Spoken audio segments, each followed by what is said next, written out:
बुद्धि जब यह दृढ़ निश्चय कर ले है कि केवल श्री भगवान ही मेरे सर्वस्व हैं और कोई मेरो नाय, तब प्राणनाथ वाक्य अधीन हो जाए। श्री हरिराम व्यास जी महाराज पद में वर्णन करते हैं, हरिदासनी के बस हुए जानत। भगवान अपने दासों के बसीभूत हो जाते हैं। वैसे तो अजित हैं भगवान, कोई जीत नहीं सकता भगवान को, पर अजित को हरिदास जीत लेते हैं, जो भगवान के दासत्व से युक्त है। जो पूज्य बाबा कह रहे हैं कि जिनकी बुद्धि में एक निश्चय हो गया, भगवान के सिवा मेरा कोई नहीं, और सर्वतो भावेन भगवान के आश्रित हैं, तो हरिदासनी के बस हुए जानत। निगम अगोचर आपुन हित करी, जन के जसहि बखानत। हरि दासन के बस हुए जानत। जिनको वेद पुराण बताते हैं, नेति नेति कहते हैं, वे भगवान अपने भक्त के पीछे पीछे डोलते हैं, अपने श्रीमुख से अपने भक्त का यश गाते हैं, अपने भक्त का यश विस्तार करते हैं। सो ये वही भक्त है जिसके जीवन में भगवान के सिवा कोई नहीं। लोग कहते हैं हमें आनंद का अनुभव नहीं होता। कैसे आनंद का अनुभव हो? कल एक बहुत प्रवीण साधक प्रश्न कर रहे थे, बड़े चतुर है। जब हम वजन घटाना चाहते हैं तो रोज हमको कमी दिखाई देती है कि आज 1 किलो कम हुआ, आज आधा किलो कम हुआ, और जब हम भगवान का भजन करते हैं तो कोई अनुभव नहीं होता कि हमारी कमी हुई कि बढ़ी। बहुत प्रवीण। तो जो बोल रहे थे सोई लोग के बीच में कह दिया कि अगर रोज हलवा पूड़ी खाए फिर वजन घटेगा? नहीं घटेगा। वजन घटाने के साथ साथ परहेज चलता है। अब तो ककड़ी पाना है, खीरा पाना है, बस इतनी पालक का जूस लेना है, इतना बस, तो आपका वजन घटेगा। ऐसे ही आपको परिस्त्री गमन नहीं करना, झूठ नहीं बोलना, गंदा भोजन नहीं करना, भगवान को अर्पित करके भोजन करना, दूसरों का उपकार करना, निरंतर नाम जप करना। देखो आनंद आता है कि नहीं। करोगे मनमानी आचरण, 2-4 माला घुमा लिया, समझते हो कि हम परब्रह्म परमात्मा के आनंद को प्राप्त कर लेंगे। मजाक समझो। सांसारिक कार्य के लिए भी खून पसीना करना होता है, तब उसकी प्राप्ति होती है। और ये अव्यक्त परमात्मा के आनंद को प्राप्त करने के लिए आप सोचते हो कि मनमानी आचरण करें, पापाचरण करें, जो मनावे सो खाएं, जो मनावे सो करें। 2-4 माला घुमा लिया और भगवान तुम्हारे सामने खड़े। खिलवाड़ समझते हो, मजाक समझते हो भगवदानंद को। ये ऋषि मुनि महात्मा जन प्रतिपल नियम पूर्वक अपने जीवन को, तो उनको भगवदानंद का अनुभव होता है। आप विषयानंद में लगे हो तो भगवदानंद का अनुभव नहीं होगा, विषयानंद का अनुभव होगा। यदि आपने सर्वस्व छोड़कर केवल भगवान को अपना मान लिया है, तो जिनका वेद नेति नेति कह के वर्णन करते हैं, अर्थात पूर्ण वर्णन नहीं कर पाते हैं, वो पूर्ण परमात्मा अपने भक्तों के पीछे डोलता है, अपने श्रीमुख से उनकी बड़ाई करता है, पूरे संसार में अपने भक्तों का यश फैला देता है। और राई सो गुण देखत, गिरि सम दोष न मन महा आनत। थोरे ही रति करत बहुत, बहु दीने तनक न मानत। हरि दासनी के बस हुए जानत। हरि दासनी के बस हुए जानत। जिसने अपना सर्वस्व भगवान को मान लिया, तो राई बहुत छोटा दाना होता है। अगर राई के समान सेवा भजन बन जाए तो भगवान उसे सुमेरु के समान मानते हैं, गिरिशम। और पहाड़ के समान दोष हो तो भगवान मानते ही नहीं। ये उस भक्त की बात है जिसके जीवन में भगवान के सिवा और कोई नहीं है। और थोड़ी सी प्रीति भगवान से तो बहुत करके मानते हैं, और बहुत भगवान उसे देते हैं तो मानते नहीं कि मैंने कुछ दिया है। ऐसा अपने दासों के साथ भगवान व्यवहार करते हैं।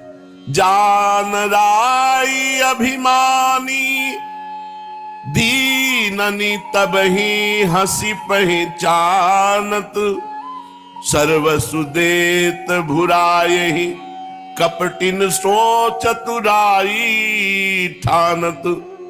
जो अपने को बड़ा ज्ञानी समझते हैं, बड़े अभिमानी हैं, कभी भगवान उनके सामने नहीं आते। जो अपने को दीन मानते हैं, अपने को सब तरह से हीन मानते हैं, हंसकर भगवान उनसे पहचान बढ़ाते हैं, भगवान उनसे मिलते हैं। जो भोला होता है तो सर्वस्व दे देते हैं, और जो कपट करके चतुराई करता है तो ठाकुर जी से बड़ा कोई चतुर ही नहीं है, छाया भी नहीं छू सकता ठाकुर जी की। संतन के अपराध क्षमत, आपन कर्तव्य ही रानत। जो भगवान के निज जन हैं, अगर उनसे अपराध बन जाता है तो भगवान उस अपराध को क्षमा करके अंगीकार करते हैं, क्योंकि इसका मेरे सिवा कोई है नहीं। व्यास भक्ति की यह रीति, अपने संतनी सो मन मानत। अपने जनों से भगवान खेलते हैं, जिनका भगवान के सिवा कोई नहीं है, एकमात्र भगवान है, उन्हें भगवान अपना मान लेते हैं और फिर उनके साथ लीला करते हैं, फिर खेलते हैं। इसलिए पूज्य बाबा कह रहे हैं कि सर्वतो भावेन, अपनी बुद्धि से ये दृढ़ निश्चय कर ले कि केवल श्री भगवान ही मेरे सर्वस्व है और कोई मेरो नाय। तभी भगवान प्राणनाथ जीवननाथ दर्शन दे हैं। जब जान ले कि एक वस्तु एक व्यक्ति, इसका संसार में अब कोई नहीं बचा, तब भगवान दर्शन देते हैं। संसार को बंधन तबहि टूटे है। साधक के जीवन में, प्रेम पथ के पथिक के जीवन में शुद्ध नियम निष्ठा, दृढ़ प्रतिज्ञा पालन या की परम आवश्यकता है। व्यवहार बड़ा शुद्ध हो, जो नियम हो उनको नियम निष्ठा से पालन करे। जो प्रतिज्ञा ले ले तो प्राण चाहे चले जाए, कभी प्रतिज्ञा न तोड़े। यह श्री पूज्यपाद उड़िया बाबा जी महाराज को है कि साधक नियम निष्ठा से और प्रतिज्ञा पालन से अध्यात्म में उन्नति को प्राप्त होए। जो प्रतिज्ञा ले ले कि आज से अब ये नहीं करेंगे तो चाहे प्राण चले जाए, अपनी प्रतिज्ञा न तोड़े। जो नियम ले ले उससे नियम निष्ठा पालन करे। प्रथम प्रधान वस्तु है भगवान में अपनापन। प्राणी मात्र में भगवान को देख लो। श्री भगवान प्राणी मात्र में विराजमान है। ये बहुत ब्रह्म सूत्र समझो। भगवान से अपनापन और सबके हृदय में भगवान विराजमान है, ये बात हर समय याद रखो। जहां किसी से राग हो रहा हो तो भगवान विराजमान है, द्वेष हो रहा हो तो भगवान विराजमान है, तो आपका राग द्वेष तत्काल नष्ट हो जाएगा। अगर भगवान से आत्मीयता नहीं कर पाए तो अनर्थ, महा अनर्थ हो जाएगा। बड़ी जल्दी भगवान से आत्मीयता प्राप्त कर लो। आज तुम स्वस्थ हो तो भगवान से अपनापन कर लो, भजन कर लो। नहीं अनर्थ, महा अनर्थ। अभी शरीर स्वस्थ है तो भोग वासना, भोग खेल दिखाई दे रहा है। जब शरीर अस्वस्थ होगा तब भजन हो पाएगा? नहीं, बिल्कुल भजन नहीं हो। जब तक तुम्हारा ये शरीर स्वस्थ है तब तक भजन कर लो, नहीं तो भजन नहीं होने वाला। ममता शरीर में, आसक्ति भोगों में, तो अगला परिणाम जन्म मरण। जीव को जन्म जन्म को स्वभाव है यही। देर लगे है। निवृत्ति मार्ग के साधक को काहू से ममता नहीं होनी चाहिए, किसी से भी ममता नहीं। ये कब होगा? जब सब में भगवान देखोगे। कहीं आसक्ति नहीं। ये कब होगा? जब सर्वत्र भगवान का दर्शन करोगे। आसक्ति, ममता, मोह होना, यही बंधन है। किसी वस्तु से आसक्ति, किसी व्यक्ति से ममता, किसी पदार्थ से मोह, किसी सगे संबंधी से मोह, यही बंधन है, यही बंधन है। और जब आसक्ति, ममता, मोह ना रहकर केवल भगवान से अपनापन, यही प्रेम है। जब प्रेम हो जाए है तब कछु करनो नहीं परे है, स्वतः ही सब कछु होतो रहे है। अतः अपनो परम कर्तव्य यही है कि अपने जीवन धनुषों अपनापन हो जाए। निरंतर अभ्यास करे भजन का कि प्रभु प्यारे लगने लगे। और जब कोई तुम्हारे या कार्य की प्रशंसा करे।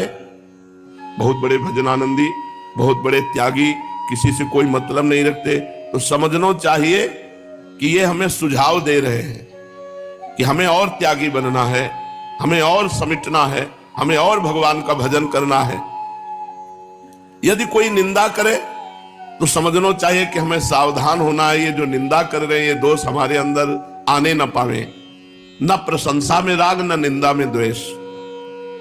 प्रेम बलिदान चाहे है, सर्वस्व को बलिदान चाहे है। प्रेम बलिदान को अर्थ है अपने को और अपने माने हुए संसार को प्रीतम के लिए समर्पित कर देना, अर्पण कर देना। अपने प्रीतम के अतिरिक्त अपने पास कुछ न रह जाए। अगर पूछा जाए तो हृदय से एक ही उत्तर निकले, श्री भगवान। आपका कौन? श्री भगवान। आपके पास क्या? श्री भगवान। आपके पास कुछ नहीं भगवान के सिवा।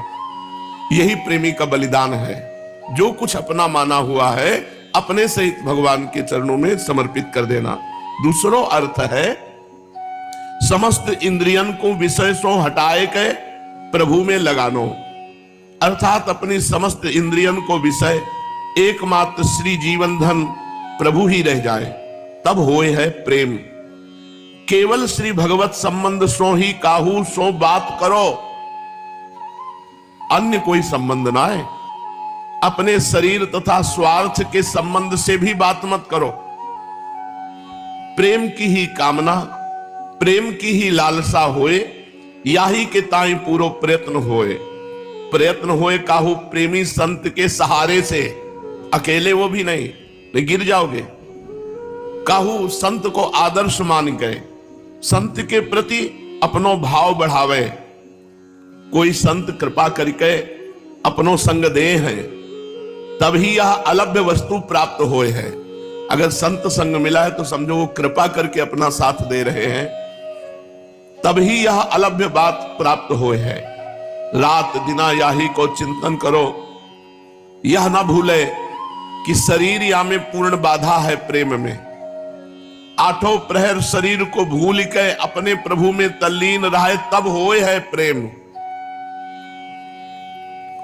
तीन ठौर ममता अवश्य हो जाए, एक हरि में और एक गुरु में और एक हरिजन भक्तों में। तीन जगह ममता होए तब प्रेम टिके है, भगवान में, गुरु भगवान में और भक्त भगवान में। ये तीनों भगवत स्वरूप है। हरि गुरु भक्त, इन तीनों में ममता होए तब समझे कि हमारो प्रेम टिकेगो। खूब भजन को दो ही फल हैं, भगवदानंद की अनुभूति और सम्य भगवत साक्षात्कार। ये भजन को फल है। हर समय भगवदानंद में डूबा हुआ जिस किसी व्यक्ति से मिला उसे भगवान का स्वरूप समझकर व्यवहार किया, भगवान के सिवा अन्य कोई भावना नहीं, ये भजन का फल है। भजन त्रिगुणातीत वस्तु है, यह गुण नहीं चाहे है, क्योंकि तीनों गुण सतोगुण रजोगुण तमोगुण ये भजन में बाधक हैं। रजोगुण तमोगुण बाधकता तो स्पष्ट है, या में कछु कहनो नहीं, पर सतोगुण भी बाधक है। या में सात्विक विघ्न धार्मिक कार्यक्रम के बहाने से जो एकाकी भजन हुए है वहां में बाधा पड़ जाए। यह धर्म कार्य कर ले, ये धर्म कार्य, भजन से बढ़कर कोई धर्म कार्य नहीं, कोई कार्यों का विस्तार नहीं। छठदम शील विरत बहुकर्मा, निरत निरंतर सज्जन धर्मा। जो संत महापुरुष जिस धर्म का आचरण करते हुए भजन में तन्मय हुए वही करना है, अन्य कोई धर्म कर्म भी नहीं। धर्म कार्यन के बहाने से ये साधक को प्रपंच में फंसाए दे है। जब साधक प्रपंच में फंस जाए तब वो यह धार्मिक कार्य ही तो है ऐसो समझ के भजन छोड़ दे और वह कार्य को पकड़ ले। या से सात्विक भी कार्य विघ्न है, या कारण सतोगुण बाधक है। प्रपंच इतनो प्रबल शत्रु है कि याके पंजे में एक बार कैसे हूं फंस गयो, फिर यासो छुटकारो पानो बहुत ही कठिन है। विकार तथा हृदयस्थ वासना तब ही नष्ट हो सके है जब पूर्ण रूपेण प्रेम सिंधु में डूब जाए है। बिना प्रेम सिंधु में डूबे प्रपंच सो बचनो बहुत कठिन है। साधक को यह सावधानी रखनी है कि कोई नवीन वासना न बनने पावे। यार ये चीज तो हमने नहीं खाई, ये हमने नहीं देखा, ये हमने नहीं भोगा, एक बार देख लेते हैं, एक बार भोग लेते हैं। साधक को यह सावधानी रखनी है कि कोई नवीन वासना न बनन पावे। जैसे ही कोई विकार उठे तैसे ही वाको श्री सदगुरु भगवान की आज्ञान के अवलंबन से मिटाइबे को प्रयत्न करे। जब कोई विकार उठे तैसे ही वाको रौंद दो, ना ना ना, राधा राधा राधा राधा राधा। तुमसे न समरे तो सदगुरुदेव भगवान से बताओ, वो तुम्हें उपाय बताएंगे। वो सदगुरुदेव भगवान की आज्ञा के अवलंब सो मिटाइबे को प्रयत्न करे, जासो उनके बढ़वे की आशंका ही समाप्त हो जाए। आत्मनिरीक्षण गहरी खोज करे, कोई दोष हृदय में अगर दिख जाए तो वाको तत्काल वैराग्य रूपी शस्त्र सो काट डाले। पूज्य बाबा करे अगर कोई विकार उठे उसे तत्काल नष्ट करो, उसको सजाओ मती। उच्च सजाना है, उसके चिंतन में सुख लेना और वो विचार करने लगना कि अब कैसे हमको ये भोग सामग्री मिलेगी, कैसे काम। बहुत दलित दुरान फैली है, तो ये देखा है कि हृदय में जब विकार उठे तो वाको रौंद दे। नाम जप के द्वारा गुरु से बता के उन प्राप्त साधन के द्वारा वह विकार को मिटाए देने, वो विकार तुम्हें मिटा देगा। साधना में 3 बातें जरूर होनी चाहिए। जो साधना कर रहे हो सदगुरु प्रदत्त है कि नहीं, मनमानी तो नहीं है। पाठ भी करो तो सदगुरु प्रदत्त, भजन करो तो सदगुरु प्रदत्त, सेवा करो तो सदगुरु प्रदत्त। एक एक चेष्टा गुरुदेव की आज्ञा से होए।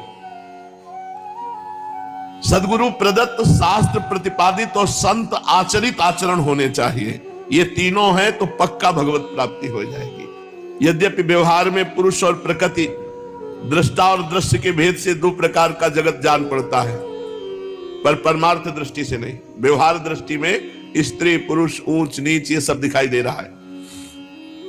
परमात्मा दृष्टि में एक पर ब्रह्म परमात्मा के सिवा न स्त्री है न पुरुष है, न कोई जड़ वस्तु है न कोई चैतन्य। वही जड़, वही चैतन्य, वही स्त्री, वही पुरुष।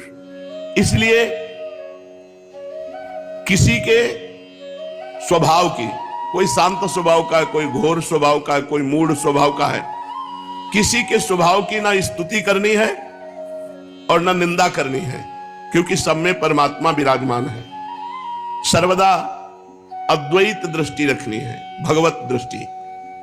जो पुरुष दूसरों के स्वभाव और उनके कर्मों की प्रशंसा अथवा निंदा करते हैं वे शीघ्र परमार्थ साधना से भ्रष्ट हो जाते हैं, च्युत हो जाते हैं, गिर जाते हैं। किसी की ना स्तुति करनी है, क्योंकि जिसकी स्तुति कर रहे हो वो ब्रह्म है और जिसकी निंदा कर रहे हो वो भी ब्रह्म है। तो तुम स्तुति निंदा के कारण, भेद बुद्धि के कारण तुम अपने परमार्थ से भ्रष्ट हो जाओगे। इसलिए न किसी की स्तुति, किसी के गुणों को देखकर वाहवाही नहीं करनी और किसी के अवगुण देखकर उसकी निंदा नहीं करनी।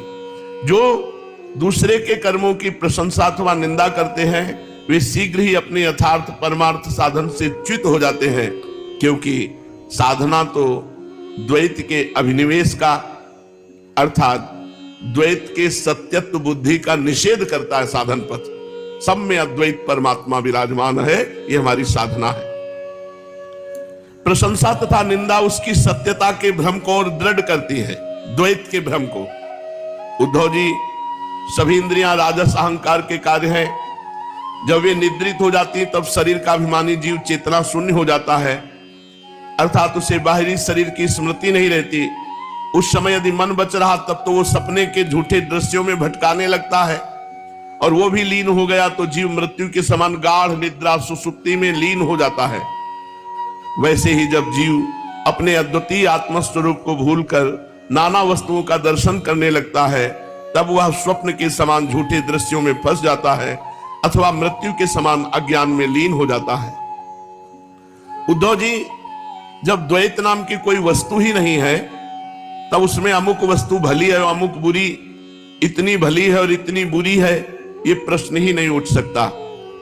विश्व की सभी वस्तुएं वाणी से कही जा सकती हैं, मन से सोची जा सकती हैं, इसलिए दृश्य है, इसलिए सभी वस्तुएं अनित्य है, मिथ्यात्व उनका स्पष्ट है। परछाई, प्रतिध्वनि, और सीपी आदि में चांदी आदि के आभास यद्यपि हैं तो सर्वथा मिथ्या, परंतु उनके द्वारा मनुष्य के हृदय में भय, कंप आदि का संचार हो जाता है।